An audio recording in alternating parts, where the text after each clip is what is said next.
Donc la ville de Vénissieux a créé, il y a maintenant presque 40 ans, divers secteurs d'activité pour l'art contemporain, en soutien aux artistes, pour partager l'art auprès de tous les publics. Et donc ça s'est concrétisé sous la forme d'un centre d'art, d'une collection qui aujourd'hui compte 731 œuvres et 338 artistes différents. Ce chiffre, il est en perpétuelle évolution puisque cette collection, débutée il y a 40 ans, chaque année, de nouvelles œuvres rentrent dans la collection. Régulièrement, le Centre d'art propose des expositions de la collection. C'est le cas ici, avec cette exposition qui s'intitule « Joue là encore, Sam ». Alors, il y a un peu... c'est une citation qui vient du film Casablanca, mais il y a dans cette idée, l'idée de ressortir la collection et de la jouer différemment, de pouvoir mettre en jeu les œuvres dans l'exposition.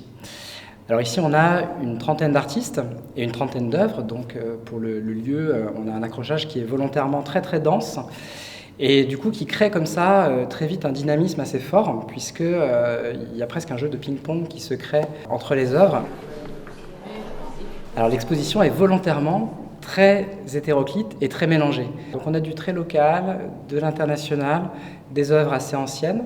L'œuvre la plus ancienne de l'exposition date de 54. Et puis là aussi des médiums très très différents. On a des choses qui s'inscrivent vraiment dans une continuité avec les beaux-arts, la peinture, la sculpture, le dessin. Justement, l'idée, en mettant autant d'œuvres, c'était de jouer à fond cette carte de l'échange entre les œuvres, et puis aussi d'immerger le visiteur ou la visiteuse dans quelque chose qui commence à ressembler un petit peu à la réserve d'œuvres d'art.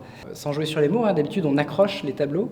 Ici, il y en a un certain nombre qui sont suspendus, et ça produit quelque chose de très simple. C'est que, déjà, on supprime les murs pour les accrocher, donc ça crée quelque chose où on a l'impression d'avoir une proximité peut-être un peu plus grande avec ces œuvres. Et puis ça permet de voir l'envers du décor, de passer derrière. C'est presque comme les deux faces d'une même pièce, c'est-à-dire que de l'autre côté, on a aussi les œuvres dans leur matérialité. Et voilà, et c'est ça qu'on voulait aussi montrer à travers cette exposition.